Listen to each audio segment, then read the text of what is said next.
کا بازار تھا اور ایک حلوائی جو ہے وہ صبح صبح اپنی دکان سے جا رہا تھا کہ ایک فقیر آ نکلا، لکڑی کے کھڑاؤں اس نے پہنے ہوئے تھے، تو کہا بابا جی آؤ ذرا بیٹھو. تو اس نے گرم گرم دودھ نکال کر کے بابا جی کو پیش کیا. صبح کا موقع تھا، اس نے پیا اور اللہ کا شکر ادا کیا اور اس کو بھی کہا تیرا بھی شکریہ، اور فقیر آگے چل پڑا. بازار کا منظر تھا، آگے ایک فاحشہ عورت اپنے دوست کے ساتھ، اپنے یار کے ساتھ سیڑھیوں پر بیٹھ کے موسم کا لطف لے رہی تھی. یہ آج کل جس طرح ہلکی ہلکی بوندا باندی ہو تو جی چاہتا نا کہ باہر آئیں اور منظر دیکھیں، تو ساون کی رت لگی ہوئی تھی، ہلکی ہلکی بوندا باندی تھی، تو سیڑھیوں پہ بیٹھ کے وہ موسم کا لطف لے رہے تھے کہ یہ فقیر اپنی موج میں بازار سے گزرا.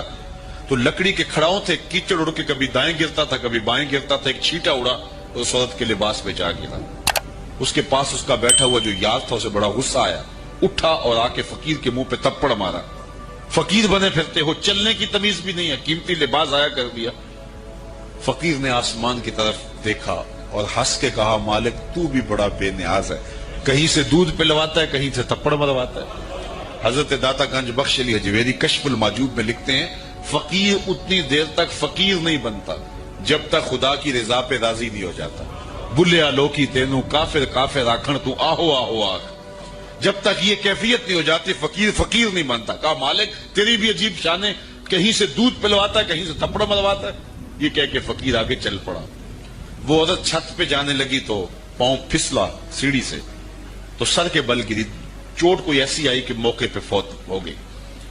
شور مچ گیا کہ فقیر نے کوئی بد دعا دی تھی آسمان سے منہ کر کے، تو یہ قیمتی جان چلی گئی. فقیر ابھی بازار کے دوسرے کونے تک نہیں پہنچنے پائے تھے کہ پکڑ لیے گئے. لوگوں نے کہا فقیر بنے پھرتے ہو، حوصلہ بھی نہیں رکھتے ہو، کیا ہوا میاں؟ کہا تم نے بد دعا دی اور عورت کی جان گئی. کہا بلّہ میں نے تو کوئی بد دعا دی تھی. کہا نہیں، تیری بد دعا کا کیا جرا ہے. لوگوں نے جو ہے وہ ضد کی کہ تو نے کوئی بد دعا دی تھی تب ایسا ہوا ہے. جب لوگوں نے ضد کی نا، اس نے کہا اگر سچی بات پوچھتے ہو نا تو میں نے بد دعا کوئی نہیں دی. یہ اصل میں یاروں یاروں کی لڑائی ہے. کہا وہ کیا؟ کہا جب میں گزر رہا تھا تو میرے پاؤں سے چینٹا اڑا، اس عورت کے لباس پہ پڑا تو اس کے یار کو غصہ آیا، اس نے مجھے مارا، پھر میرے یار کو بھی غصہ آ گیا. حضرت عمر رضی اللہ تعالی عنہ نے کسی شخص کے بارے میں کسی سے پوچھا تو اس نے اس کے بارے میں کوئی رائے دی، تو آپ نے فرمایا کہ تو نے اس کے ساتھ رشتہ داری کر کے دیکھی ہے؟ کہا نہیں. کہا اس کے ساتھ سفر کر کے دیکھا ہے؟ کہا نہیں. کہا پھر اپنی رائے کو محفوظ رکھ، ابھی تو رائے نہیں دے سکتا.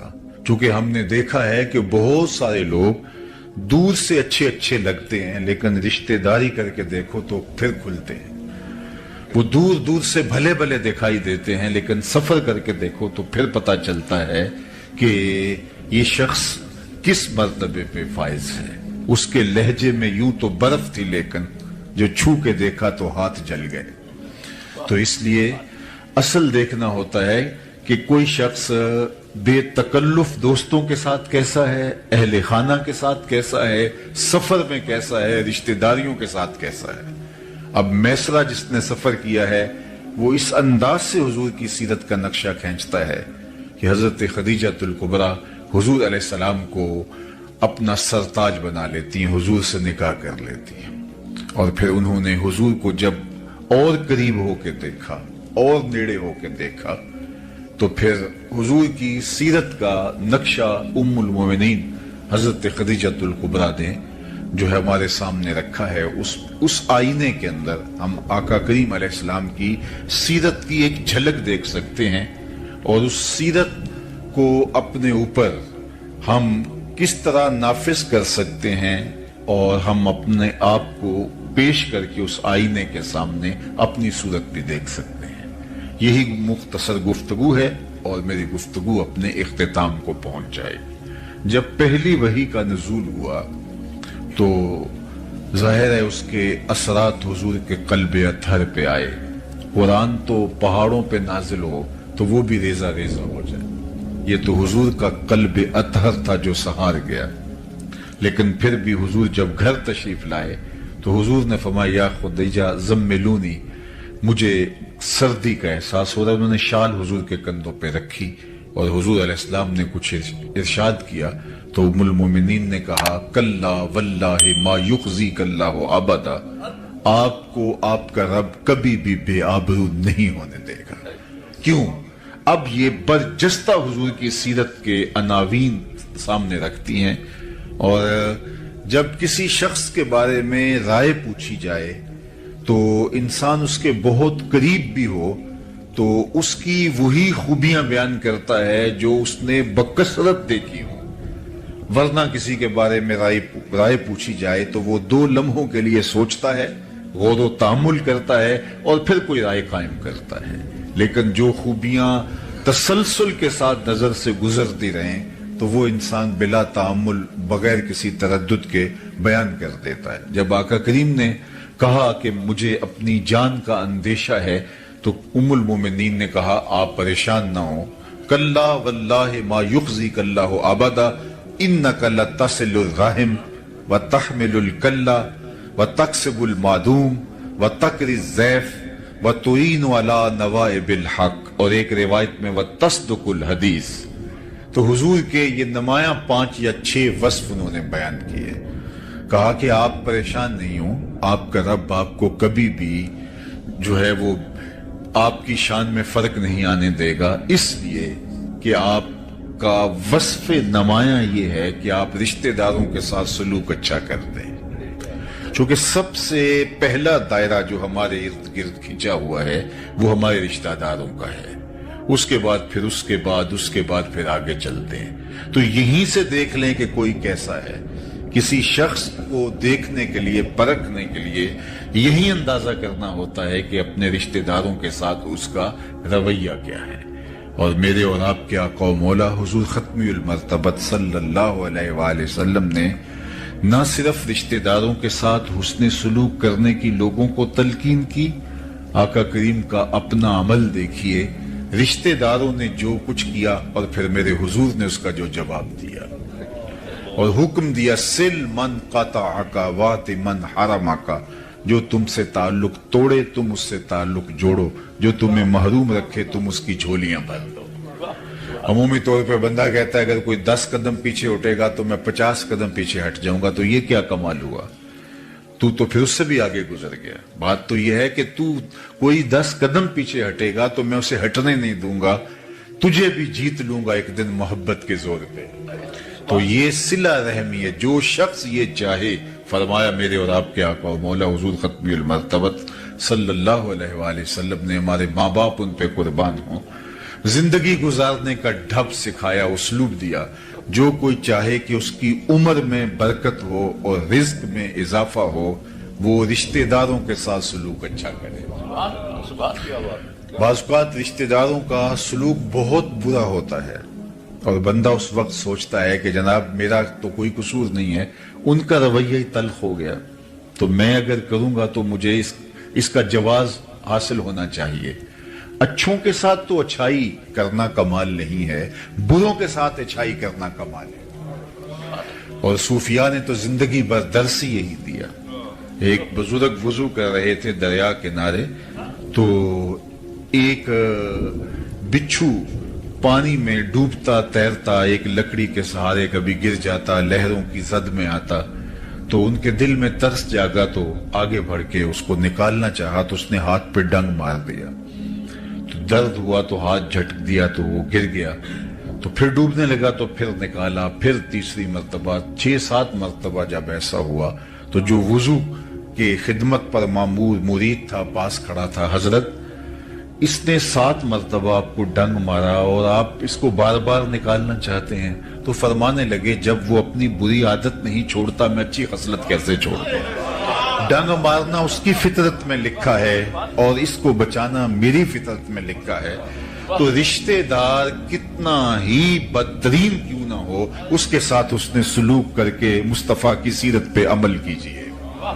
میں آپ کو بتاؤں کہ سب سے بہتر صدقہ کون سا ہے؟ مختلف اعتبارات سے صدقوں کی فضیلت ہے، لیکن ایک اعتبار صدقے کا، افضل ترین صدقے کا ایک اعتبار یہ ہے کہ جو ناراض رشتہ دار کو دیا جائے۔ جو رشتہ دار تم سے ناراض ہے، پھنس گیا، ہر وقت تمہیں گرانے کے چکر میں رہتا تھا، آج مصیبت میں آ گیا، اب اس کی آپ مدد کریں، اس کو اٹھائیں، اس کو کھڑا کریں، تو آپ کا نفس اس کی اجازت نہیں دیتا، لیکن اس کے باوجود بھی آپ کریں گے تو پھر آپ اپنے نفس کی مخالفت کر کے کریں گے۔ تو جس عمل کے اندر نفس آپ کا مخالفت کر رہا ہو تو پھر وہ آپ اللہ کی رضا کے لیے کر گزریں تو اللہ کے ہاں وہ مقبول ترین عمل ہے۔ تو رشتہ داروں کے ساتھ اچھا سلوک کرنا یہ حضور کا وصف نمایاں ہے۔ مکہ المکرمہ فتح ہوتا ہے تو جن لوگوں نے حضور علیہ السلام کو اذیتیں دی تھیں، کانٹے بکھیرے تھے، گڑھے کھودے تھے، راستے کے اندر اذیتیں کھڑی کی تھیں، اوجریاں ڈالی تھی، کیا کیا مصائب نہیں کھڑے کیے تھے، آج سب کو اپنا کیا دھرا یاد آ رہا ہے اور سب تھر تھر کانپ رہے ہیں کہ آج فاتح بن کے مکے میں داخل ہوئے ہیں تو ہمارے سر اتر جائیں گے۔ لیکن حضور جب تشریف لائے تو فرمایا ان سب کو بلا کے بتاؤ میں تمہارے ساتھ کیا سلوک کروں۔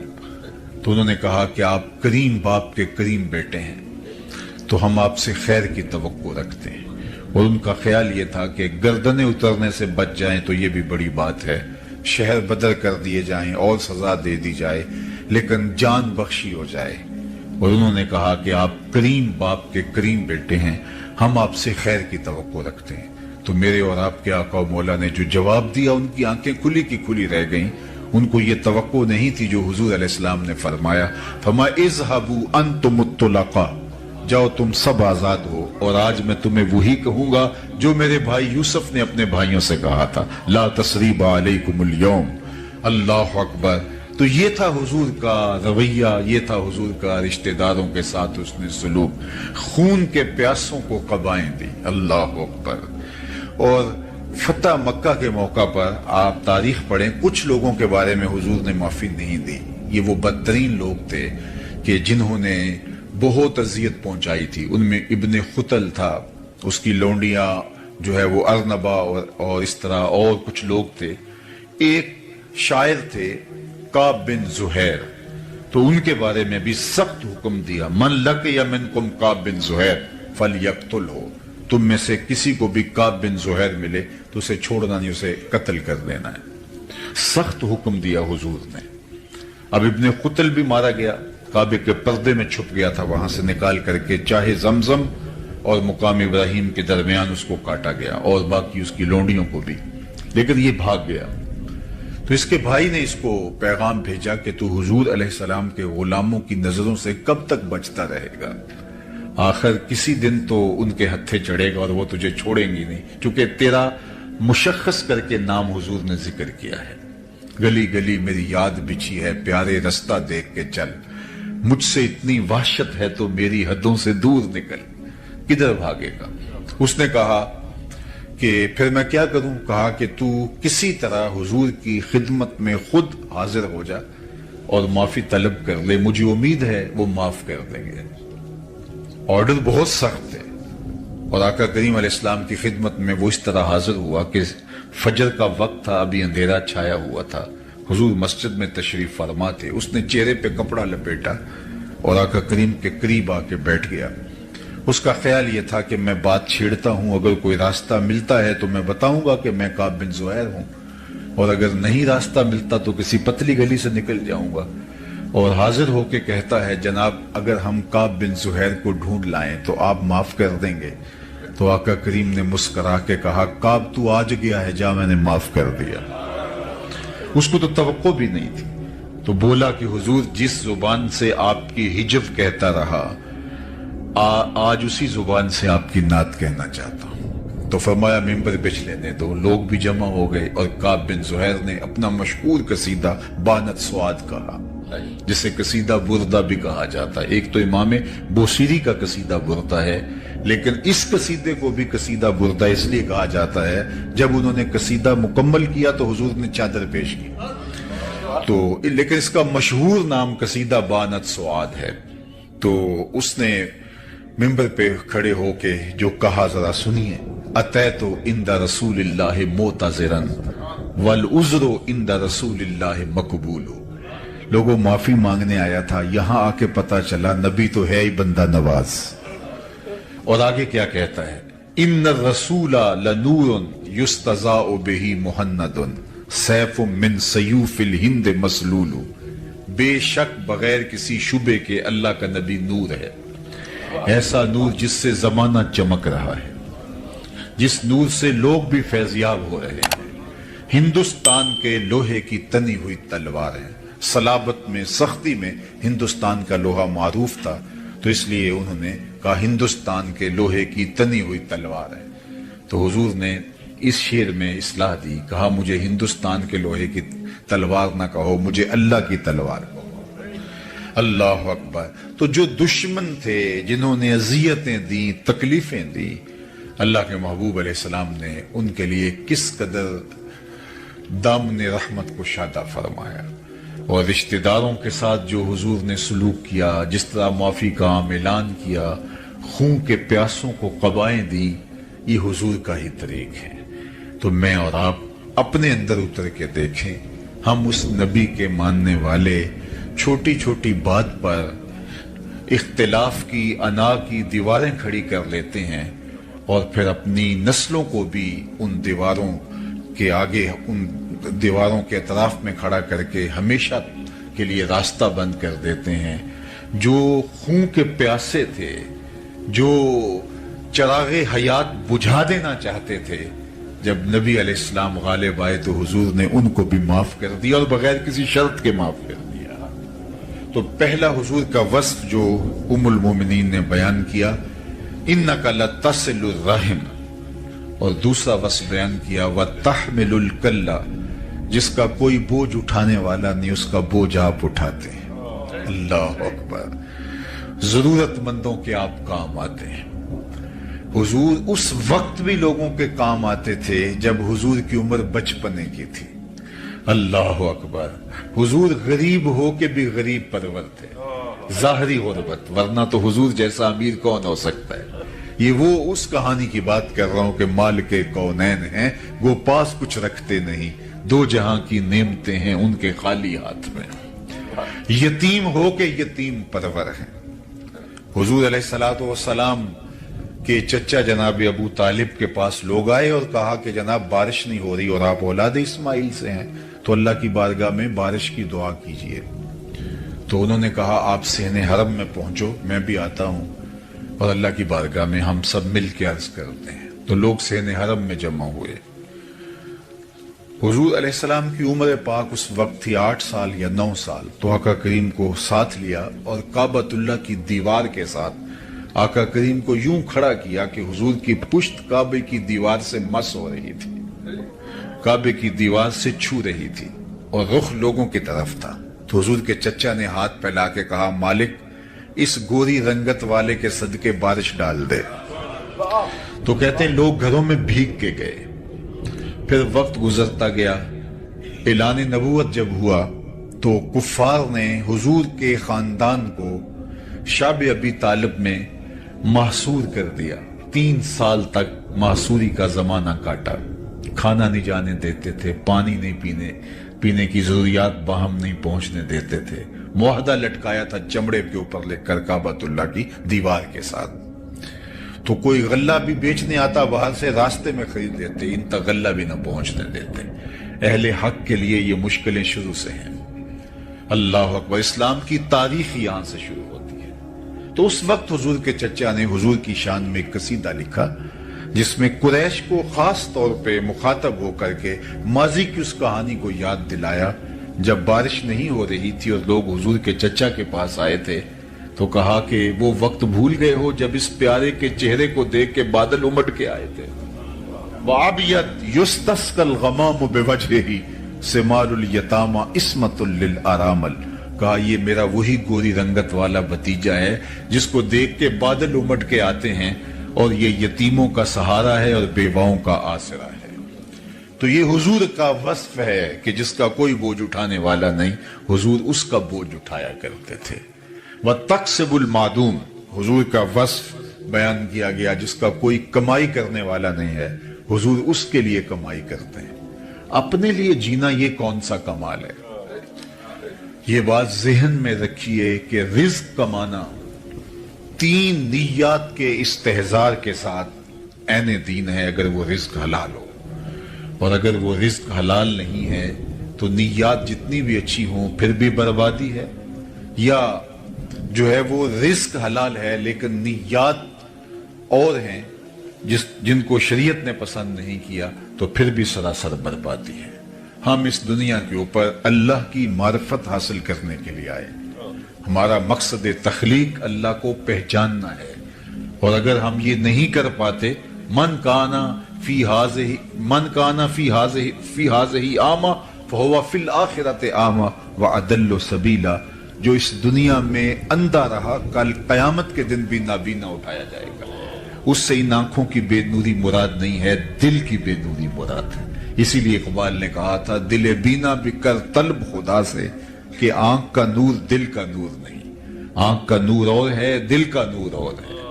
ہم تو ایک مشق کر رہے ہیں کولو کے بیل کی طرح، صبح اٹھے کام پہ چلے گئے، شام آئے، سویر سے شام وظیفہ حیات یہی ہے۔ اکبر الہ آبادی نے اپنے زمانے میں کیا خوب کہا تھا، کیا بتائیں احباب کیا کار نمایاں کر گئے، بی اے کیا نوکر ہوئے پینشن ملی اور مر گئے۔ زندگی یہ نہیں ہے، زندگی ایک مقصد کے ساتھ جڑی ہوئی ہے، ہم یوں ہی آئے نہیں ہیں۔ اگر رزق کمانا ہی مقصد حیات ہے تو یہ تو چیونٹی بھی کماتی ہے، صبح اپنی بل سے نکلتی ہے، کسی کو ضرر نہیں دیتی، رزق اکٹھا کرتی ہے، برسات کے لیے جمع بھی کرتی ہے، بچوں کا پیٹ بھی بھرتی ہے، اپنی ضرورت بھی پوری کرتی ہے۔ پھر کیا فرق ہوا ایک چیونٹی میں اور ایک انسان میں؟ پرندے کتنا خوبصورت گھونسلہ بنا لیتے ہیں، اگر یہی وظیفہ ہمارا ہے تو کیا فرق پڑتا ہے ہم اور ان کے درمیان؟ ہم اشرف کاہے کو ہیں، ہم افضل کاہے کو ہیں؟ ہمارے سر پہ کرامت کا تاج کیوں رکھا گیا ہے؟ اگر وہی وظائف ہیں جو جانوروں کے ہیں، جو حشرات الارض کے ہیں، چوپایوں کے ہیں، وہی ہمارے وظائف ہیں، تو پھر کیا فرق پڑتا ہے؟ ہم اشرف المخلوقات کیسے ہو گئے؟ تو ہمارا کوئی اور وظیفہ ہے جسے ہم پہچاننا چاہیے۔ ہم اپنے لیے نہیں اوروں کے لیے جیتے ہیں۔ تو تین نیات کے ساتھ رزق کمانا عین دین ہے۔ سب سے پہلی نیت جو ہمیں مستحضر ہونی چاہیے، اپنے آپ کو سوال کی ذلت سے بچانے کے لیے رزق کمایا جاتا ہے، تاکہ میری ضرورت ظاہر ہے میرے ساتھ جڑی ہے، اگر کماؤں گا نہیں تو کسی کے آگے ہاتھ پھیلاؤں گا۔ تو اس لیے رزق کمایا جاتا ہے، تجارت کی جاتی ہے، مزدوری کی جاتی ہے، کاشتکاری کی جاتی ہے، ملازمت کی جاتی ہے، یا کوئی اور کام کیا جاتا ہے تاکہ میں سوال کی ذلت سے بچ سکوں۔ دوسرا مقصد اپنے زیر کفالت لوگوں کی ضرورت کی تکمیل ہے۔ جو میرے زیر کفالت ہیں، بچے ہیں، بیوی ہے، والدین ہیں بوڑھے، اور اگر بہن بھائی ذمے ہیں تو ان کی ضرورت کی تکمیل کے لیے رزق کمایا جاتا ہے، چونکہ وہ ہمارے ذمے فریضہ عائد ہوتا ہے۔ یہ دوسرا مقصد ہے۔ تیسرا مقصد رزق کمانے کا یہ ہے اللہ مجھے اور میرے زیر کفالت لوگوں کی ضرورت سے زیادہ دے دے تو میں معاشرے کے ان لوگوں کی ضرورت پوری کروں گا جو کسی وجہ سے اپنی ضروریات کی تکمیل نہیں کر پاتے، کثیر العیال ہیں، اپاہج ہیں، کمزور ہیں، اور کوئی اور ان کو عذر لاحق ہے جس کی وجہ سے وہ اپنی ضرورت پوری نہیں کر سکتے۔ کہتے ہیں ان 800 احادیث کا میں نے ایک اور خلاصہ تیار کیا تو میرے پاس رہ گئی 4 حدیث۔ اللہ اکبر! یہ حضور کا نمایاں وصف ام المومنین حضرت خدیجہ الکبریٰ نے بیان کی ہے۔ جب نکاح ہوتا ہے حضرت خدیجہ کے پاس تو بہت سارا مال وہ حضور کی خدمت میں ڈھیر کر دیتی ہیں کہ حضور اب یہ میرا نہیں رہا، آپ کا ہے، اور آقا کریم اس میں سے 1 درہم بھی نہیں رکھتے، سب غریبوں میں بانٹ دیتے ہیں۔ اللہ اکبر! چوتھا وصف حضور کا بیان فرمایا کہ بتکر الضیف، آپ مہمان نوازی کرتے ہیں، اعلیٰ درجے کے مہمان نواز ہیں۔ اللہ اکبر! مہمان اپنی قسمت کا رزق ساتھ لے کے آتا ہے اور برکت چھوڑ کے جاتا ہے، اور اسی لیے جو ہے وہ یہ اچھا لگتا ہے کہ لوگوں کو کھلایا جائے۔ حضرت شاہ شاہاں، میر میراں، پیر پیراں، حضرت سیدنا شیخ عبد القادر الجیلانی علیہ رحمہ و رضوان فرماتے ہیں آدھا فقر بھوکوں کو کھانا کھلانا اور برہنہ بدن لوگوں کو لباس پہنانا ہے، باقی جتنے بھی ریاستیں، عبادتیں، دیگر اعمال وہ آدھے میں آتے ہیں۔ تو اسی لیے وہ یہ پنجابی کا کلام پڑھ رہے تھے تو مجھے حوصلہ ہو گیا میں بھی کوئی پنجابی کا شعر پڑھ لوں. تو اس پر ہمارے پنجابی شاعر بابا بلے شاہ نے کہا تھا, اٹ کھڑک کے دکڑ وجے تتا ہوئے چولہا. وہ کھانے پہ لوگوں کو بانٹنے میں مہمان نوازی کے حوالے سے انہوں نے قلم توڑ دیا. اٹ کھڑک کے دکڑ وجے تتا ہوئے چولہا, آن فقیر کھا کھا جامن راضی ہوئے بلا. تو فقیر کو اچھا لگتا ہے کہ اس کا لنگر چلتا رہے اور لوگ آتے رہیں اور کھاتے رہیں. تو کہا وَتَّقْرِ الضَّيْفَ, اور حضور کا ایک وصف بیان کیا ام المومنین نے, وَتَصْدُقُ الْحَدِيث, آپ ہمیشہ سچ بولتے ہیں. اور آپ کو عرض کروں, یہ آپ سب جانتے ہیں کہ ابھی حضور نے نبوت کا اعلان بھی نہیں کیا, صادق اور امین پہلے کہلائے. یہ کردار ہے. میں یہاں آپ سے عالی مرتبت سادات کرام کی موجودگی میں عرض کرنا چاہوں گا, آپ میں سے کچھ لوگ بلڈر بھی ہیں, اگر کسی کو ٹھیکہ دیا جائے کہ یہ اتنا بڑا گھر بنانا ہے اور اس کی مدت دی جائے 1 سال, تو آپ کہیں گے یہ بہت مشکل ٹارگٹ ہے. اتنا بڑا گھر بنانا ہے, 6 کنال کا, 10 کنال کا, 1 ایکڑ کا, 2 ایکڑ کا گھر بنانا ہے اور 1 سال میں مکمل کرنا ہے. تو ہاں جی 1 سال میں کرنا. آپ کہتے ہیں ٹھیک ہے ہم کر لوں, اپنا حساب لا کے بتا دیتے ہیں, لیکن وہ آپ کو شروع ہی نہیں کرنے دیتا. 1 سال میں پہلے 8 مہینے وہ شروع ہی نہیں کرنے دیتا. تو آپ کہیں گے میرا وقت بیتتا چلا جا رہا ہے, آپ تو روز لڑیں گے. اب حضور کی ذمہ داری کیا ہے؟ هو الذی ارسل رسولہ بالہدی ودین الحق لیظہرہ علی الدین کلہ.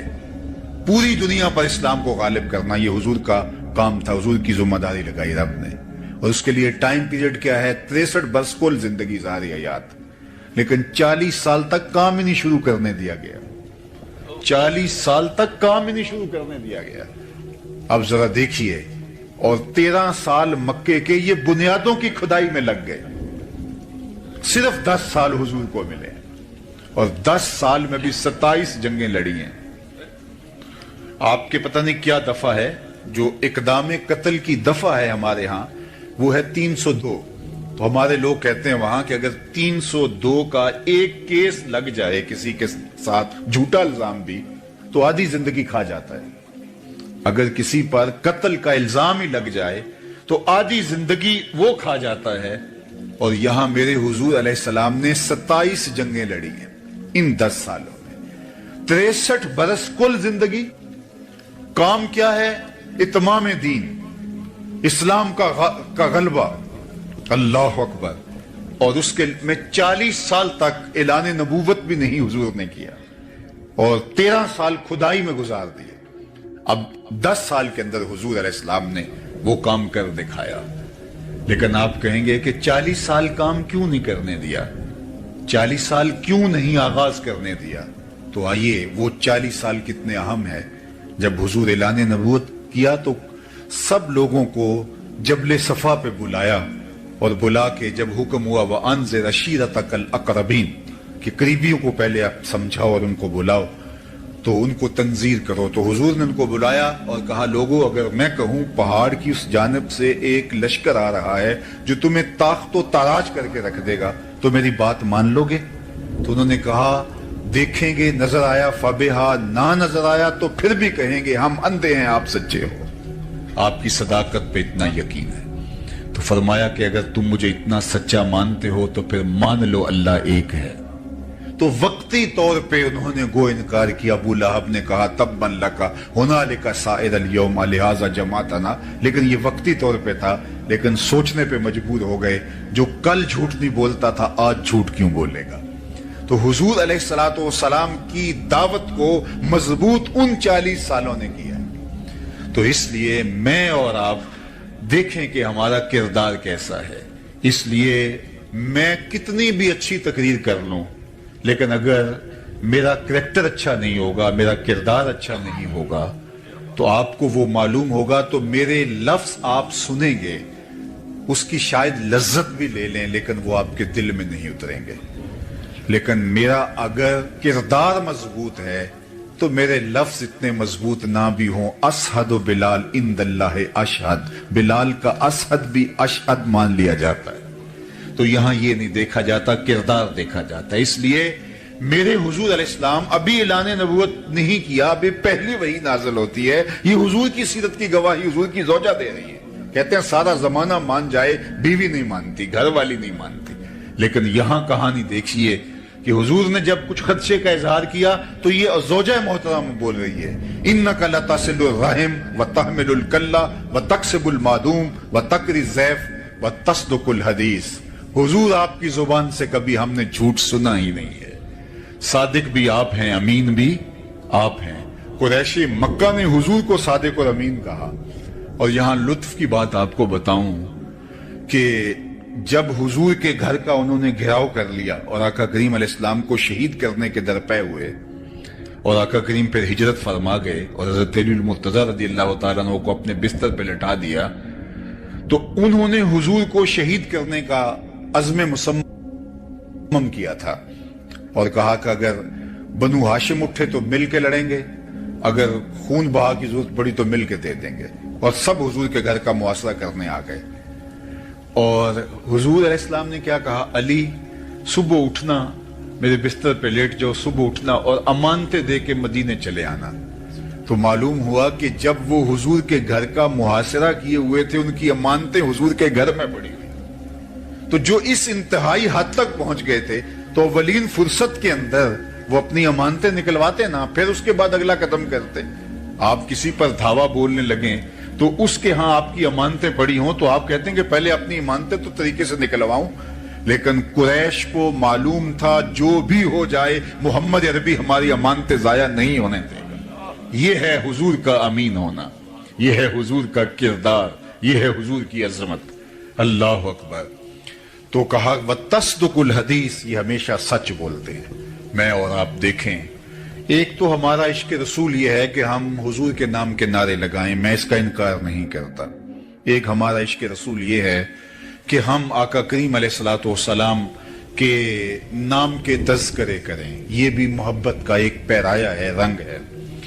لیکن حضور کی محبت اور حضور کے پیار کا یہ رنگ کہ ہم آقا کریم کی سیرت کے سانچے کے اندر اپنے آپ کو ڈھال لیں۔ محمد دی زیارت محمد دے رنگ وچ ٹھگ بازیاں جانے پیارا محمد صلی اللہ علیہ وسلم۔ تو میں اور آپ دیکھوں کہ میں اور آپ اگر حضور سے محبت کرتے ہیں تو کیا میری زبان جھوٹ تو نہیں بولتی؟ حضور سے پوچھا گیا علیہ السلام سے کہ مومن بزدل ہو سکتا ہے؟ فرمایا نہیں، مومن بہادر ہوتا ہے، لیکن ہو سکتا ہے کبھی بزدلی کر جائے، آخر بشری تو ہے۔